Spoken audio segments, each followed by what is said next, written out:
Revenons sur le milieu astrologique et la crise de recrutement.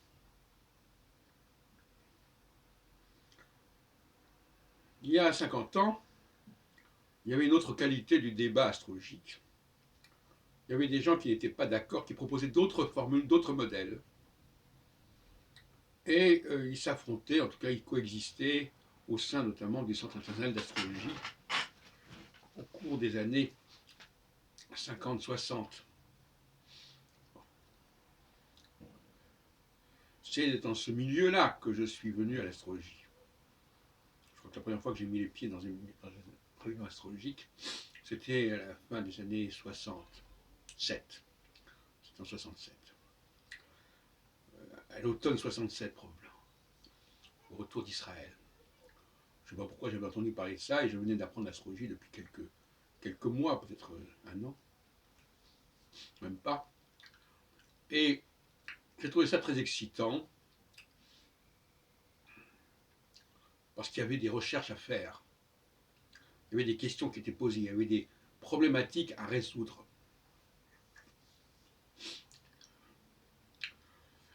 Aujourd'hui, je ne parle pas évidemment de mes propres programmes, bien sûr, mais aujourd'hui, dans les réunions astrologiques qu'on organise, il n'y a pas un véritable débat. Ce sont des débats sur des points secondaires. Et la preuve en est d'ailleurs, c'est qu'on ne m'invite pas à participer à ces débats, à intervenir dans ces débats. Ni en tant qu'historien, ni en tant que sociologue, ni en tant que théoricien ou chercheur. Et le résultat, c'est la médiocrité du recrutement, des vocations, du niveau des gens qui viennent à l'astrologie, et qui n'ont pas le profil de chercheurs, au sens où je l'entends en tout cas, et qui d'ailleurs ne voient pas ce qu'il y a à chercher. Il y a des choses à appliquer, il y a des choses à connaître. Ils appréhendent l'astrologie comme on apprendrait une langue vivante. Il faut apprendre à la parler, et le mieux c'est de fréquenter des milieux où on parle cette langue. C'est comme en anglais, il faut aller fréquenter des gens qui parlent anglais.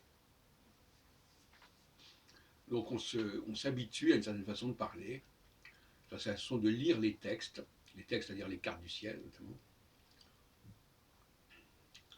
Et on évite certains débats et certaines critiques, certaines interrogations. À tel point d'ailleurs que quand j'ai participé à Baglis TV, il y a quelques années, à un moment donné on m'a dit non, finalement votre intervention sur l'astrologie peut perturber les téléspectateurs de notre chaîne. On ne va pas la passer. On a enregistré, mais on ne va pas la passer. Je ne sais pas, c'était il y a 3-4 ans, je me souviens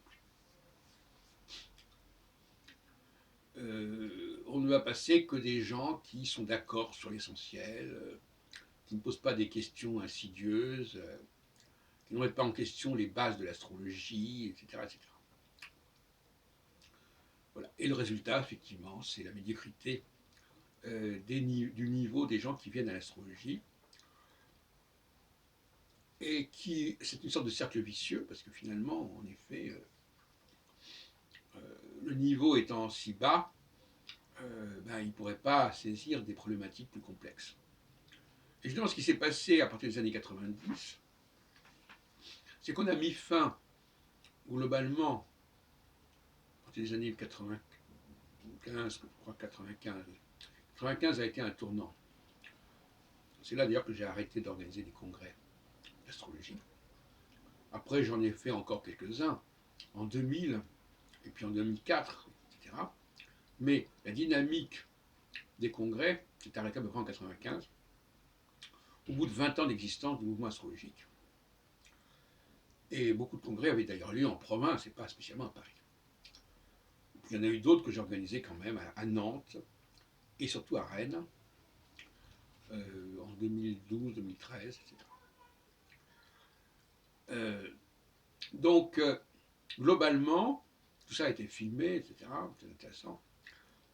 Globalement, à partir de ces années-là, 90-2000, on a surtout eu des notamment les colloques organisés par Yves Lenoble et Madame Gestas, Catherine Gestas, on a eu des cours magistraux où le public payait et où il y avait un public tout simplement.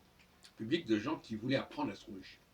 Donc que les vrais congrès sont des congrès entre chercheurs, entre astrologues, et qui n'ont pas à faire attention à un public d'étudiants en astrologie. C'est ce mélange des chercheurs en astrologie et des étudiants en astrologie qui est catastrophique, qui s'est révélé catastrophique. Moi-même, en 1975, j'avais créé deux structures, une structure de congrès et une structure d'école, la faculté libre d'astrologie de Paris. Et ces deux structures ne se confondaient pas. On n'invitait pas à nos congrès des étudiants d'astrologie. Et les professeurs d'astrologie n'étaient pas forcément ceux qui intervenaient dans le congrès. Donc il y avait une séparation, c'est un peu comme la séparation entre les banques d'affaires et les banques de dépôt, etc.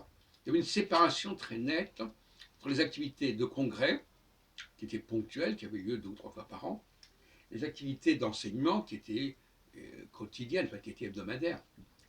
Et c'est ce mélange qui a été fait par des gens comme Yves Lenoble, comme Solange de Maïnel, qui a constitué une alchimie fâcheuse pour le milieu astrologique. D'autant plus que les gens qui venaient donner des exposés d'astrologie, excusez du lapsus, étaient payés justement pour leurs prestations et qui avaient un budget important, alors que les étudiants, les congrès étaient payés par les élèves finalement, et ce n'était pas gratuit, alors que les congrès que j'organisais étaient surtout des congrès de chercheurs, entre chercheurs. Et ça a disparu complètement. Mais on en a encore eu, bien sûr.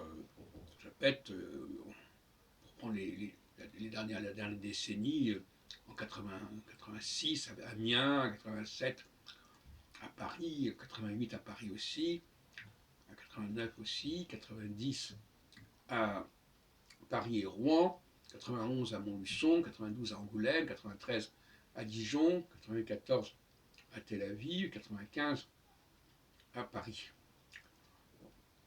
Et puis après, on a eu le congrès organisé avec le Curat de Patrice Guinard en l'an 2000, la dernière année, le dernier congrès du XXe siècle, puisque c'est en 2001 que commence le XXIe siècle. Et puis, il y a eu le grand congrès, alors là, le super congrès de 2004, qui était vraiment un congrès tel que je les aimais. Et puis après, il y a encore eu d'autres congrès, comme je l'ai dit. Mais en permanent, il y avait eu une période quand même entre 1995 et 2004 où c'est essentiellement ce mélange de recherche en astrologie, soi-disant, et de cours d'astrologie qui a dominé et qui a eu des effets délétères sur le niveau du recrutement en astrologie. Maintenant, de toute façon, les choses ont changé. On n'est plus dans les congrès, on est sur Internet. Nous avons créé en 2008 Téléprovidence. Et donc, finalement, les critères ne sont plus les mêmes.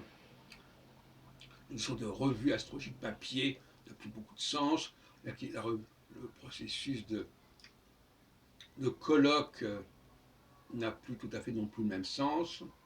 Les gens se déplacent moins dans l'espace et plus sur la toile, en quelque sorte. Il n'y a pas la même énergie. Voilà. Donc, je dis ça parce que aujourd'hui, il faudrait relancer le débat astrologique. Le vrai débat, et je crois que l'astrologie que je propose, l'astrologie charismatique, ne peut pas laisser les gens indifférents. Elle pose de vraies questions, et j'aimerais bien que l'on m'invite à en parler avec des gens qui ne sont pas d'accord avec moi.